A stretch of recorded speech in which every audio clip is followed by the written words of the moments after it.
5, 4, 3, 2, 1, 0.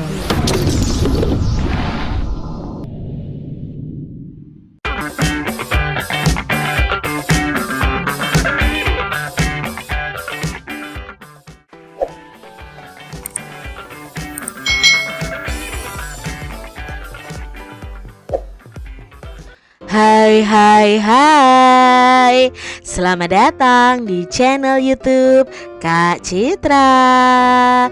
Apa kabar adik-adik semuanya? Apakah kalian siap belajar bersama Kak Citra hari ini? Kira-kira hari ini kita akan belajar apa ya? Nah, hari ini kita sudah memasuki subtema 3 nih adik-adik. Masih di tema 6, Cita-citaku, subtema 3, giat berusaha meraih cita-cita, pembelajaran yang pertama. Mari adik-adik kita belajar dengan penuh semangat ya. Semua cita-cita membutuhkan usaha yang keras dan pantang menyerah.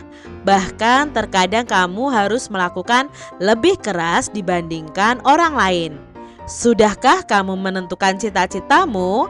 Tentunya kamu harus melakukan sesuatu untuk mencapai cita-cita tersebut, bukan? Nah adik-adik, untuk mencapai cita-cita kalian harus berusaha keras nih. Perhatikan gambar berikut ini. Ini adalah ilustrasi dari Sungai Pesanggerahan yang dahulu dan sekarang. Dahulu Sungai Pesanggerahan ini kotor adik-adik, ya, banyak limbah, banyak sampah. Lalu sekarang Sungai Pesanggerahan ini sudah dalam kondisi yang bersih dan baik. Nah, bagaimana pendapatmu tentang kondisi kedua sungai tersebut? Otomatis ini sungai yang kotor, ini sungai yang bersih adik-adik ya. Gambar ini menunjukkan kondisi sungai di Jakarta dahulu dan sekarang adik-adik. Menurutmu siapakah yang berperan untuk mengubah sungai tersebut? Nah, ternyata semuanya ini dari Sungai Pesanggerahan yang kotor menjadi Sungai Pesanggerahan yang bersih sekali, itu berasal dari satu orang yang peduli dan bertekad baja. Siapakah orang tersebut adik-adik? Mari kita cari tahu bersama-sama. Namanya adalah si pendekar Kali Pesanggerahan. Ini adalah orangnya adik-adik. Keinginan untuk kembali melihat Kali Pesanggerahan di Jakarta yang bersih membuat H. Khairuddin atau yang dikenal dengan Bang Idin berpetualang menyisiri bantaran sungai tersebut. Kali Pesanggerahan yang dulunya tempat ia bermain air bersama teman-temannya telah berubah menjadi kali yang kotor, penuh sampah, berwarna hitam dan bau. Dengan berbekal golok dan tekad yang besar, ia memulai menyusuri bantaran sungai itu untuk melihat tingkat kerusakannya. Ia pun mulai membersihkan sampah-sampah yang menutupi sungai tersebut. Banyak anggota masyarakat yang menentangnya karena dianggap sebagai perusuh. Kegiatannya banyak terhalang justru oleh masyarakat sekitar sungai yang tidak memahami tujuan kegiatannya. Akan tetapi ia tidak marah adik-adik. Baginya untuk menyadarkan orang lain tidak perlu membalasnya dengan kekerasan. Ia melakukan berbagai cara untuk membuat masyarakat sekitar sungai sadar akan pentingnya merawat sungai sebagai sumber daya alam mereka.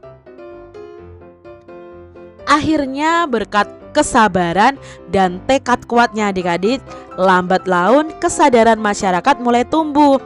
Bang Idin kemudian juga mengajak teman-temannya sesama petani penggarap untuk mengikuti langkahnya. Kini mereka berhasil menanam 40 ribuan pohon produktif di sepanjang bantaran kali. Burung-burung yang dulunya pergi akhirnya kembali adik-adik. Mata air yang dulunya tertutup sampah kini kembali hidup. Air Kali Pesanggerahan kini sudah normal kembali. Ikan-ikan bisa hidup dan berkembang biak. Sepanjang tepian Kali Pesanggerahan ini menjadi hijau. Burung-burung berkicau setiap hari. Bahkan burung cekaka yang bersarang di tanah dan sudah jarang ditemui di wilayah lain di Jakarta ini kini juga bisa ditemukan. Pohon-pohon yang mulai langka di Jakarta dapat dijumpai di sini. Belum lagi tanaman obat yang jumlahnya itu mencapai 142 jenis. Di balik sikap kerasnya, pria kelahiran 13 April 1956 ini ingin membuktikan hanya orang yang benar-benar memahami alam yang dapat menyelamatkannya. Di tangan Bang Idin, kali Pesanggerahan yang kotor dengan bantaran yang tak terurus berubah menjadi lahan produktif dan alami. Diambil dari danamonaward.org. Adik-adik, di sini kita akan membuat peta pikiran dari bacaan tadi. Nah, cita-cita Bang Idin tadi adalah melihat Sungai Pesanggerahan yang bersih. Lalu halangan apa yang dihadapi oleh Bang Idin tadi, adik-adik? Nah, halangan yang dihadapi yang pertama adalah banyak anggota masyarakat yang menentangnya karena dianggap perusuh. Lalu yang kedua, masyarakat sekitar sungai yang tidak memahami tujuan kegiatan yang dilakukan Bang Idin. Nah, ini adalah halangan yang dihadapi oleh Bang Idin. Lalu sikap yang dimiliki Bang Idin bagaimana? Nah, sikapnya itu tidak mudah marah, dia juga anti kekerasan, dia kerja keras, dia sabar ya adik-adik, dan tekadnya sangat kuat ya. Ini bukan kuta tapi kuat seharusnya. Tekadnya sangat kuat. Nah, usaha yang dilakukan oleh Bang Idin adalah membersihkan sampah yang ada di sungai itu, lalu menyadarkan masyarakat dan menanam pohon produktif. Dari kisah Bang Idin ini adik-adik, kita bisa mengambil pelajaran nih. Kalau kita ingin meraih cita-cita kita, ya kita harus kerja keras, kita harus bersabar, kita harus punya tekad yang kuat, tidak mudah putus asa adik-adik. Itu seperti Bang Idin ini yang punya cita-cita melihat Sungai Pesanggerahan itu jadi bersih, dan cita-citanya sekarang sudah tercapai adik-adik, karena Sungai Pesanggerahan itu sekarang sudah bersih dan menjadi lahan produktif.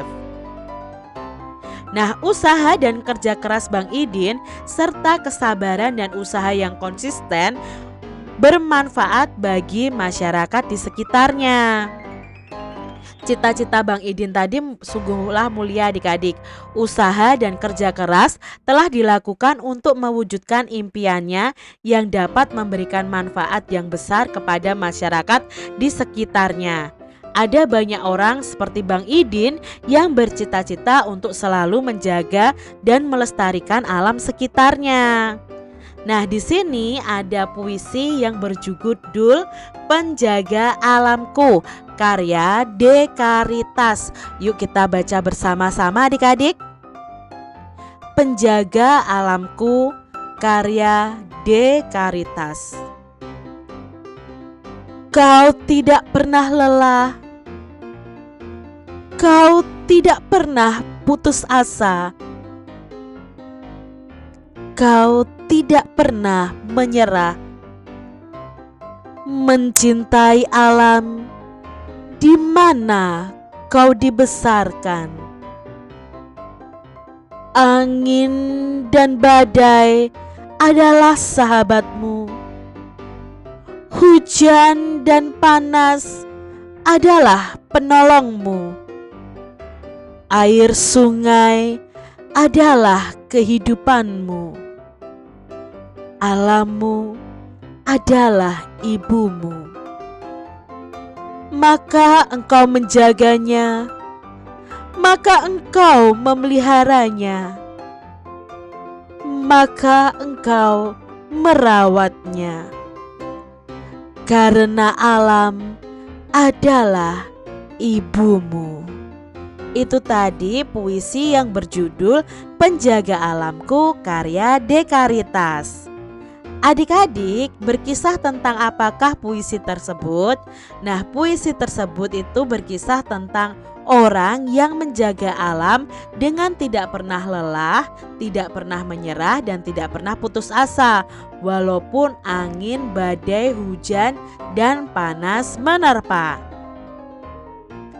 Usaha apa saja yang harus dilakukan untuk menjaga alam berdasarkan teks puisi tadi adik-adik? Nah, caranya ya kita harus menjaga, memelihara, dan merawat alam. Misalnya dengan tidak membuang sampah sembarangan, tidak menebang pohon sembarangan dan seenaknya. Itu cara untuk menjaga alam. Mengapa alam dalam puisi di atas disebut sebagai ibu adik-adik?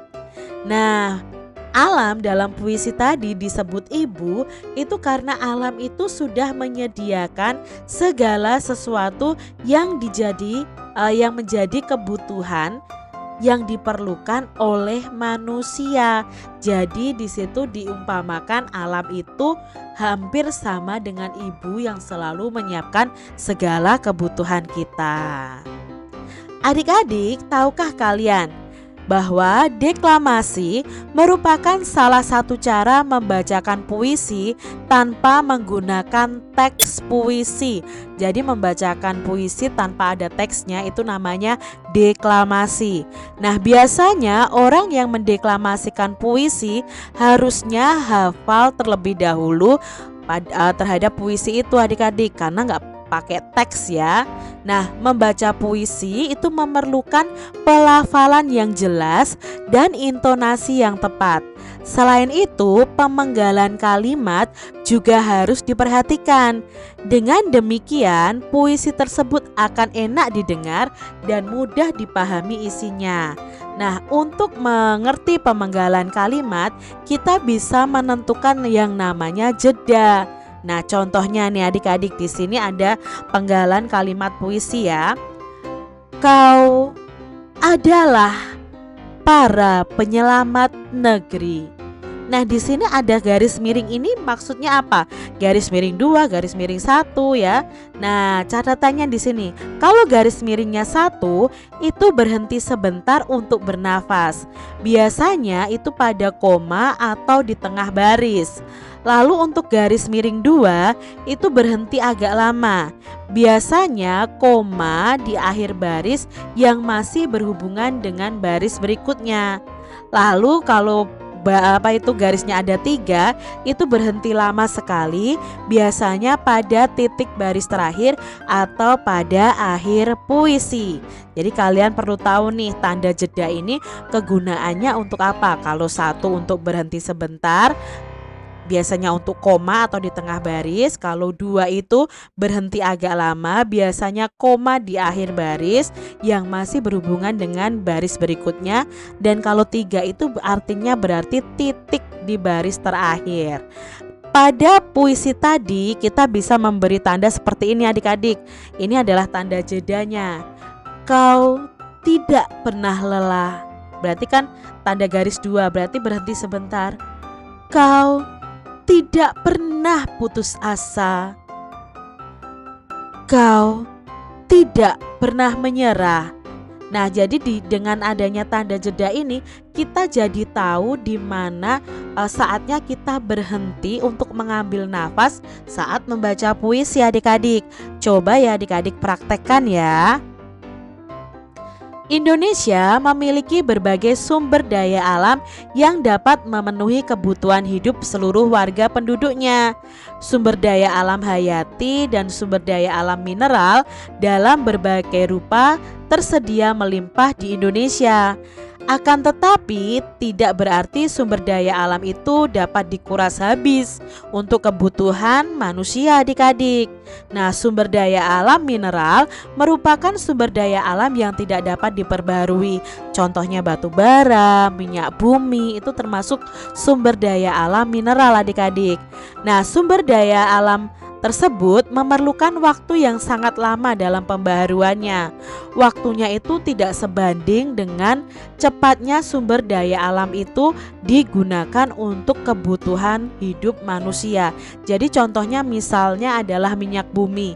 Minyak bumi itu berasal dari sisa-sisa jasad hewan laut yang mengendap di dalam laut butuh waktu berpuluh-puluh tahun yang bisa menghasilkan minyak. Padahal minyak bumi itu kalau kita pakai sekali langsung habis. Contoh minyak bumi itu bensin, Pertalite, Pertamax itu sekali pakai habis. Padahal untuk menghasilkannya itu butuh waktu yang lama adik-adik, jadi tidak sebanding. Nah, sumber daya alam mineral yang dimaksud bisa berupa batuan dan bahan tambang. Batuan dapat berupa pasir, tanah liat, dan semen. Sedangkan bahan tambang itu bisa berupa emas, besi, batu bara, dan minyak bumi. Sumber daya alam hayati berupa tumbuhan dan hewan yang menjadi sumber makanan manusia. Selain itu adik-adik, tumbuhan dan hewan ini berperan untuk menjaga keseimbangan alam. Bencana alam yang terjadi salah satunya karena keseimbangan alam itu terganggu. Banjir di Jakarta itu karena sungai-sungai yang tidak dipelihara dan dijadikan tempat pembuangan sampah. Hal ini menyebabkan kerugian yang sangat besar, baik bagi manusia maupun bagi makhluk hidup lainnya. Nah, alam dan sumber daya alam memang harus dijaga agar lestari. Semua orang dapat melakukan sesuatu untuk menjaga dan memeliharanya. Jika alam rusak, manusia dan makhluk hidup lainnya akan kehilangan tempat tinggal dan sumber kehidupan. Oleh karenanya adik-adik, manusia harus berupaya menjaganya. Salah satunya adalah dengan mengampanyekan usaha sederhana memelihara lingkungan melalui poster. Tentunya adik-adik masih ingat ya, poster itu bisa berisi informasi, bisa berisi ajakan, bisa berisi himbauan. Nah adik-adik, coba nih kalian membuat poster. Pilih salah satu temanya. Apakah pentingnya melestarikan sumber daya alam hayati tumbuhan atau pentingnya melestarikan sumber daya alam hayati hewan? Pilih salah satu temanya ya adik-adik ya. Setelah itu kalian buat posternya, lalu kalian mencari informasi bagaimana manusia dan makhluk hidup lainnya memanfaatkan sumber daya alam tersebut, lalu mengapa sumber daya alam itu perlu dilestarikan dan apa akibatnya jika sumber daya alam tersebut tidak dilestarikan. Nah adik-adik, ini adalah contoh poster nih. Kalian bisa membuat poster karya kalian sendiri yang berhubungan dengan cara melestarikan sumber daya alam. Adik-adik, bagaimana manusia dan makhluk hidup lainnya memanfaatkan sumber daya alam tersebut? Nah, di sini yang kita maksud adalah sumber daya alam yang tumbuhan dan hewan. Nah, kita belajar bersama-sama ya. Manusia itu memanfaatkan sumber daya tumbuhan, sumber daya alam yang tumbuhan itu untuk satu, mengurangi polusi karena menyerap karbon dioksida. Jadi tumbuhan itu menyerap karbon dioksida dan menghasilkan oksigen adik-adik.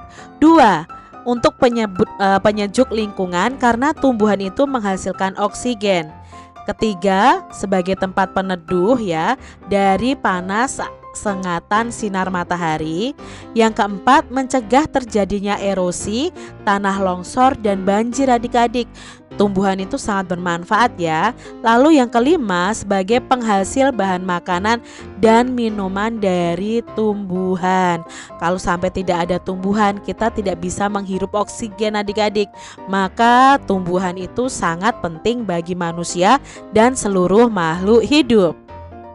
Lalu untuk hewan sendiri, nah manusia memanfaatkan sumber daya hewan itu untuk satu, sebagai hewan peliharaan. Dua, sebagai alat transportasi adik-adik. Contohnya kuda, nah itu alat transportasi. Sebagai bahan makanan yang diambil daging, susu, telur. Ya adik-adik ya, kalau yang diambil daging bisa ayam, sapi, kambing. Yang diambil susu bisa sapi, bisa kambing juga. Yang diambil telur bisa ayam, bisa bebek seperti itu sebagai bahan makanan. Lalu bisa meringankan pekerjaan manusia. Contohnya sapi itu bisa membantu petani untuk membajak sawah. Lalu dapat diperjualbelikan sehingga akan mendapatkan uang. Selain ini adik-adik, ada lagi manfaat sumber daya hewan ini untuk manusia, yaitu bisa untuk membuat pakaian. Contohnya adalah domba. Domba ini bulunya bisa untuk pakaian adik-adik. Mengapa sumber daya alam tersebut harus dilestarikan? Tentunya sumber daya alam yang berupa hewan dan tumbuhan harus dilestarikan agar tetap terjaga kelestariannya sehingga kebutuhan manusia dapat terpenuhi. Dan adik-adik ya, supaya apa? Hewan dan tumbuhan kita juga tidak punah, tidak habis juga. Makanya harus dilestarikan. Akibat apa sajakah yang akan timbul adik-adik jika sumber daya alam tersebut tidak dilestarikan? Nah, akibatnya kalau SDA itu tidak dapat dilestarikan, otomatis satu, terjadi bencana alam seperti banjir dan tanah longsor. Dua, terjadi kerusakan lingkungan. Tiga, banyak tumbuhan yang punah dan binatang yang punah pula. Yang keempat, persediaan sumber daya alam akan menipis. Yang kelima, kebutuhan manusia seperti sandang, pangan, dan papan tidak akan terpenuhi. Maka sumber daya alam itu perlu dilestarikan. Dipakai boleh tidak Kak Citra? Boleh, tetapi tidak boleh berlebihan. Demikian tadi adik-adik pembahasan kita di tema 6 subtema 3 pembelajaran yang pertama. Semoga video pembelajaran ini bermanfaat untuk adik-adik semuanya, dan sampai jumpa lagi di video pembelajaran Kak Citra selanjutnya. Tuhan memberkati.